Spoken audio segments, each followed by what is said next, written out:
कल्पना कीजिए, एक couple party में है। वहाँ का लाउड म्यूजिक, डांस, जोर जोर से होने वाली बातें। पत्नी तो एंजॉय कर रही है, पर आधा ध्यान अपने पति की तरफ। वह बेचारा एंजॉय करने से तो दूर, वह शोरगुल देखकर ही थक गया है।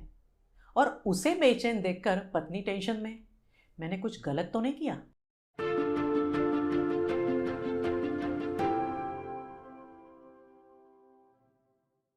नमस्कार। साइकोलॉजी संडेज में मैं डॉक्टर अनुराधा हरकरे। मैं एक काउंसलर और साइकोलॉजिस्ट हूँ। हमारे आजू बाजू में कई तरह के लोग हम देखते हैं। कुछ लोग बातूनी, हंसी मजाक करने वाले, अनजान लोगों से भी आसानी से पहचान बनाने वाले, तो कोई एकदम शांत, जितना पूछा है उतना ही जवाब देने वाले। अपने लोगों से भी जितनी जितनी ज़रूरत है उतनी ही बात करते हैं। आज हम देखेंगे स्वभाव विशेष, एक्सट्रोवर्ट और इंट्रोवर्टनेस। सबसे बात करना, सबके साथ घुल मिल जाना, जोक्स बताना, जो चाहिए वो खुले दिल से बताना, आसानी से फ्रेंड्स बनाना, ऐसे लोग लोकप्रिय होते हैं। लगता है कितने खुश मिजाज है लोग, स्वभाव से कितने अच्छे। और इसके विपरीत जो लोग ज़्यादा बात नहीं करते, अकेले रहना पसंद करते हैं, उनके बारे में ऐसा नहीं लगता। और यदि हम किसी ऐसे लोगों के घर गए और वहाँ यदि वो व्यक्ति कुछ ज़्यादा बात नहीं करती है, खुद होकर हमारा हालचाल नहीं पूछती है, जितना हमने पूछा उतना ही बस बताती है, तो लगता है कि क्या इन्हें हमारा आना पसंद आया कि नहीं। ऐसी मितभाषी व्यक्तियों के बारे में लोगों में काफ़ी गलतफहमियां हैं कि ये लोग अकड़ू होते हैं, खुद को ज़्यादा समझते हैं, इन्हें लोग ही पसंद नहीं आते इत्यादि।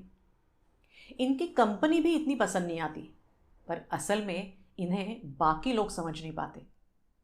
एक्सट्रोवर्ट और इंट्रोवर्ट पर्सनालिटी के ये दो पहलू। काफी साल पहले साइकोलॉजिस्ट कार्ल युंग ने पहली बार एक्स्ट्रावर्ट इस शब्द का प्रयोग किया था। एक्स्ट्रावर्ट, एक्स्ट्रा, जिसका मतलब है ज्यादा, ज्यादा बातें करने वाला, ज्यादा एनर्जी वाला। और इंट्रो मतलब अंदर, जो अपने आप में रहना ज्यादा पसंद करता है।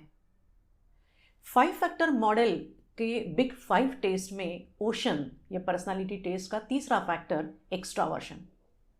एक्स्ट्रावर्ट लोग एकदम उत्साह से भरे, एनर्जेटिक, फुल ऑफ लाइफ, जल्दी फ्रेंड्स बना लेते हैं, बिना पहचान वाले से भी बात कर सकते हैं, किसी प्रोग्राम का आनंद उठाना, अच्छी चीज़ को खुले दिल से कॉम्प्लीमेंट देना और रिलेशन भी अच्छे से मेंटेन करना। फिर अपने बच्चों के साथ खेलना हो, उनको कहानियाँ सुनाना हो, या अपने पार्टनर को कॉम्प्लीमेंट देना हो, या अपने बॉस या कलीग को बर्थडे ग्रीटिंग देना हो, इन्हें बखूबी आता है। अपनी भावनाओं को एक्सप्रेस करना भी इन्हें आता है। इनकी पर्सनालिटी की एक एनर्जी होती है, जिसके कारण यदि कभी ये ऑफिस या किसी गेट टुगेदर में नहीं गए, तब इनका अब्सेंस तुरंत ध्यान में आता है।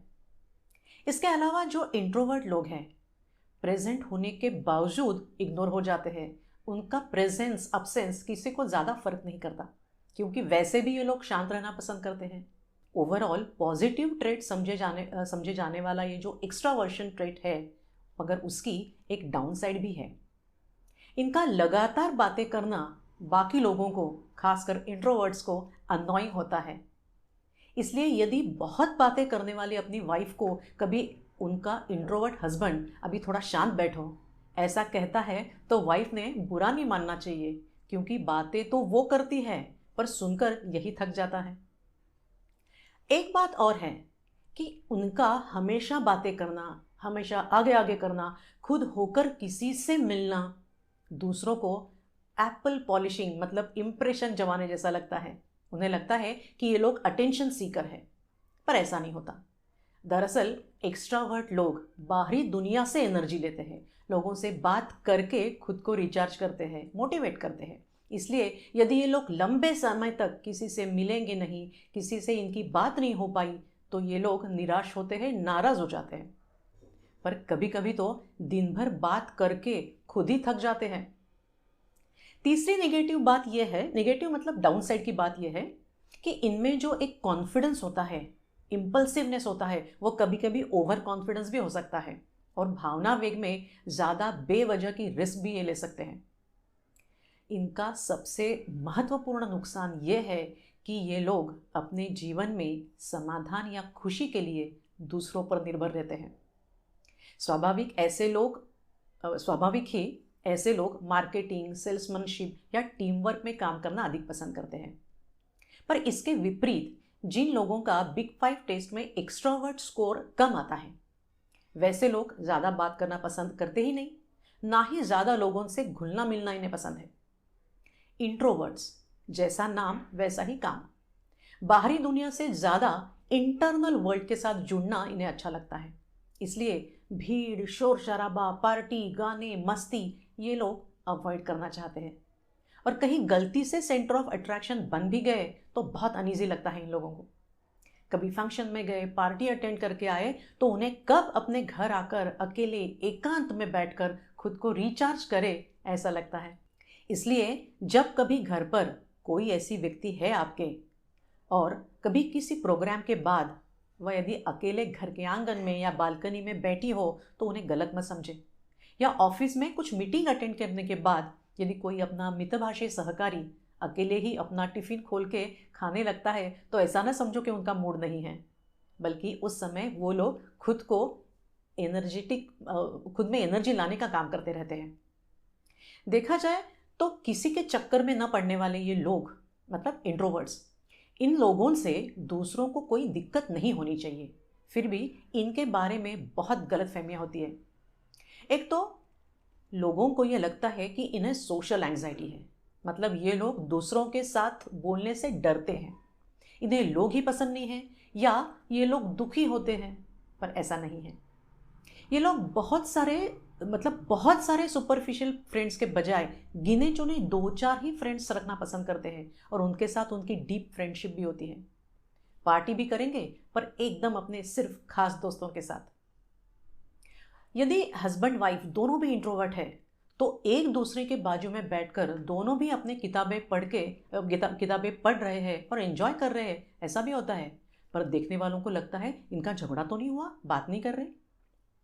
इसलिए जब कोई पेरेंट अपने बच्चे को कभी बाकी बच्चों की तरह सबके साथ खेलने के लिए, सबसे बातें करने के लिए मजबूर करते हैं, और यदि वह बच्चा कम एक्सट्रोवर्ट हो तो खेलने के बाद क्यों थक जाता है, क्यों चिड़चिड़ा होता है, यह आपके समझ में आया होगा। पर उम्र के साथ एक्स्ट्रावर्टनेस बढ़ भी सकता है, पर शायद ऐसी गलतफहमी के कारण लोग इंट्रोवर्ट्स को शाय समझते हैं। पर इंट्रोवर्ट्स और शाय, इनमें फ़र्क है। इंट्रोवर्ट्स लोगों से बात करने के लिए डरते नहीं हैं, ना ही वो लोग क्या कहेंगे उसकी चिंता उन्हें होती है। उन्हें ज़्यादा बात करना ही पसंद नहीं होता। पर शाय लोगों को दूसरों से बात करने का मन तो होता है, पर लोग क्या सोचेंगे इस विचार से वो बोलना टालते हैं। अपनी खुद की कंपनी ज़्यादा पसंद आने वाले ये लोग रिसर्च लैब, लाइब्रेरी जैसी जगह पर जहाँ लोग भी कम हो और बातें भी कम हो, वहाँ ज़्यादा नजर आते हैं। फिर भी कोई व्यक्ति पर्सनालिटी ट्रेट के स्पेक्ट्रम में एकदम एंड में नहीं होती, मतलब एकदम एक्सट्रोवर्ट या एकदम इंट्रोवर्ट। खासकर इस स्वभाव विशेष में ज़्यादातर लोग बीच में, मतलब जिसे एम्बीवर्ट कहते हैं, उस कैटेगरी में आते हैं। फिर भी अपना जो भी स्वभाव विशेष हो, और यदि वह अपने व्यक्तिगत या व्यावसायिक संबंधों में बाधा बन रहा हो तो उसे सुधारना बेहद ज़रूरी है, क्योंकि उससे हमारा और हमारे अपनों का जीवन निश्चित सुखकर होगा। पर लेकिन क्या आप मेरी बात से सहमत हैं? और इस विशेषता की बातें सुनकर आपने खुद के बारे में क्या सोचा? क्या आपको लगता है कि कुछ बदलाव लाने की आपको ज़रूरत है? कमेंट बॉक्स में ज़रूर लिखें, और वीडियो अच्छा लगा तो लाइक करें, शेयर करें। और अगर आप मुझसे संपर्क करना चाहते हैं तो डिस्क्रिप्शन बॉक्स में दिए गए लिंक पर क्लिक करके फॉर्म भर के मुझे भेजें। मिलते हैं साइकोलॉजी संडेज हिंदी के अगले एपिसोड में।